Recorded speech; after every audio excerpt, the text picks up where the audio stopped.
Here again with another Lucifer Season 3 episode review video. Before I get into that, though, pretty important, if you aren't caught up to the point where I am at rewatching or watching Lucifer, or you're just not entirely sure, then you definitely need to take the initiative and pay attention to the episode's title, which of course I'll mention, as well as put in the description. If that happens to be the case, you're not caught up, it would be my recommendation that you don't watch this video any further to avoid any potential spoilers. And for those of you that are wondering, this is my first time watching this show, so join me and Crazy Coffee Man down in the comment section to discuss this show. And I must admit, the Season 3 episodes have actually been more entertaining than the Season 1 and Season 2 episodes. Thus far, at least. So I'm starting to like this show more, where it's creeping in my favorite TV shows of all time. If I did a top 30 list, I'm sure it would be in the top 30, and it might even be in the top 20 now. So it's moving up the ladder a bit. But with that in mind, this will be Lucifer, Season 3, Episode 9. The title of this episode is called The Sinnerman. And this will be my review, reaction, recap after just finishing watching the episode. We have a nice guy that's waiting in line to get into Lux, and he moves to the beginning of the line and gives the guy, the doorman, $1 and wants to get in with a nice guy discount. And surprisingly enough, the doorman says, "Make it quick, kid." I don't think if I remember correctly, he doesn't actually take the $1, but I don't remember correctly if that's the case or not. And then this guy tells Lucifer he could use a favor, and if he hears him out, he won't regret it. His name is Joy. And then we have Lucifer going to see Dr. Linda Martin, and Linda asks Lucifer if he's using humor to reflect to stuff that she asks him, and he bounces it back. And then Chloe goes into Pierce's office, and he's back to work. "Looks like you're healing really well. Still hurts like a son of a bitch," Pierce says. "What do you want, Decker?" Pierce says. And then Chloe wants a personal day. Another dead body, and it's the young man that Lucifer did the favor for. Joey is dead. He came to see Lucifer a few months ago. So the initial opening scene was a few months ago. His desire was to become the new godfather of Scarface for the millennials. He may have gotten him in a intern, or Lucifer says he may have gotten him an internship. The 2 gunshot wounds were the cause of death. His legs were broken post-mortem. Lucifer got him a job as a runner for the mob, and Linda, in a different scene, asks why Amenadiel's power is to slow down time. "Hey, stranger, Maze is back." Ass grab and slaps to Linda's ass for Maze. Amenadiel tells Maze about Angel School that Lucifer told Linda Martin. Joey had had expensive shoes, a real Rolex, plus 10 grand in cash, and Charlotte knows how this works, as she's represented mobsters for years. Amenadiel asks Linda if it's weird for us to be friends. "No, of course not," Linda says. Linda calls Amenadiel tall, brilliant, and handsome angel, and Amenadiel returns the compliment. And then Linda and Amenadiel kiss, and Linda says, I can't. Amenadiel says, "I'm so sorry," and then they kiss again. So there's love in the air with Linda Martin and Amenadiel. Lucifer, Chloe, and Charlotte talk to Frankie, and Frankie wants to find out who killed little Joy, and he wants payback. Another body, another woman Lucifer did a favor for.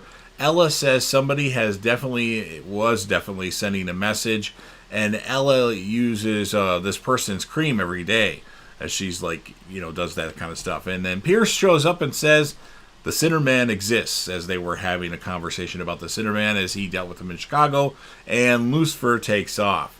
Lucifer finds out Maze is back just to help him out, or maybe not. Ella has a hair from the Sinnerman, and she tracks it down. Chloe calls Ella a miracle worker. I would agree, especially on the show Dexter, although she didn't get enough time. She should have got more time and more of a role, other than to just be somebody that Dexter leaves Harrison with. Chloe's taking Charlotte out for some investigating, as she doesn't want Pierce to go, and then Pierce tells her to keep him posted. Lucifer goes to look for the Sinnerman. "Let's talk if you're man enough to face me." And then Lucifer goes into this building or warehouse or something like that, and the Sinnerman is actually on a monitor and tells Lucifer, "You can't have a trap without bait.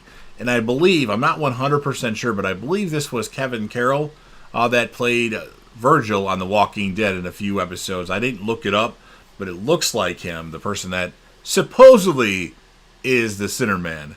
Reinforced steel takes a little extra to hold the devil, so Lucifer can't get out of this room. And the Sinnerman doesn't have time for Lucifer's parlor tricks, and Chloe wants Charlotte to stick to the script as they're going to go talk to Frankie, and Chloe thinks Frankie's going to try and find the Sinnerman himself. So Chloe actually expected Charlotte to fail. She just wanted to, put the notion in Frankie's mind to find this Sinnerman fella. Pierce shows up on his motorcycle. Maze tracked Lucifer down because she has a bone to pick with him, and he tells Maze he was trapped. So Maze shuts the door on him, and she wants to talk now. Do you know Linda and Amenadiel were a thing? Lucifer gives Maze some advice. Then Maze opens the door. Thanks, Lucifer. Great talk. Glad I could help. Gotta go. Chloe asks Pierce why this case is so important to you. The Sinnerman killed my brother. Chloe says she asked for the day off because the anniversary of her father's death is coming up, and then she talks about they just recently found the man that killed him, and she didn't kill him, even though she really wanted to. And then Chloe and Pierce see who Lucifer is describing as they're talking. Chloe's talking to Superman.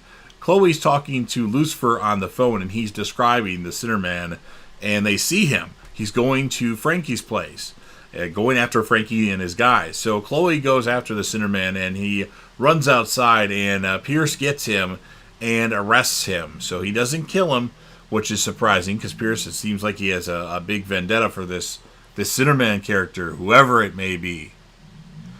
Lucifer shows up. Detective, you're okay. What happened? We got him. Well, actually, Pierce did.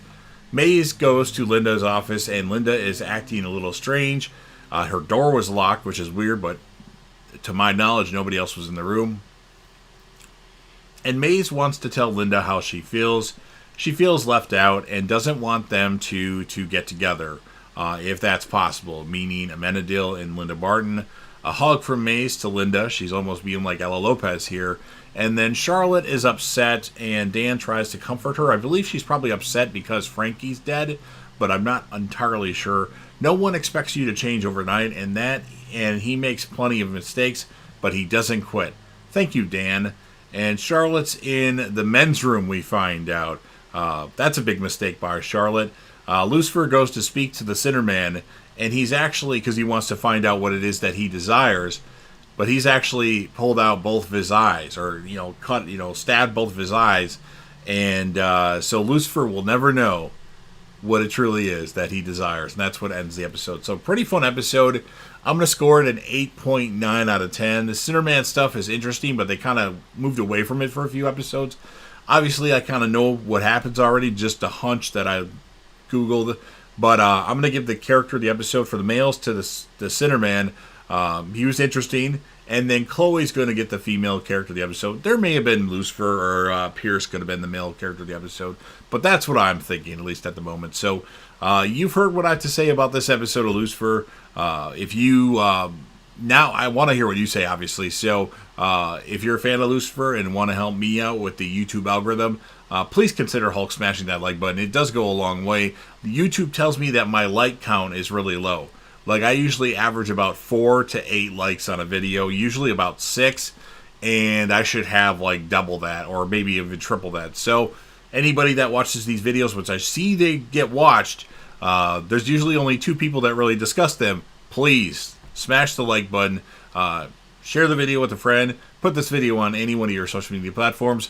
Don't forget to sound off in the comment section about what your thoughts are on this episode of Lucifer. You can talk to me and Crazy Coffee Man about the episode, what you like, what you didn't like, your overall score of the episode, your favorite character, male and female, or just pick one. Whatever you want to talk about, please join in on the discussion. And then last but certainly not least, don't forget to hit that sub button. You're watching the video anyway. Subscribe to the channel, join the team, show your damn support, and be a part of something special.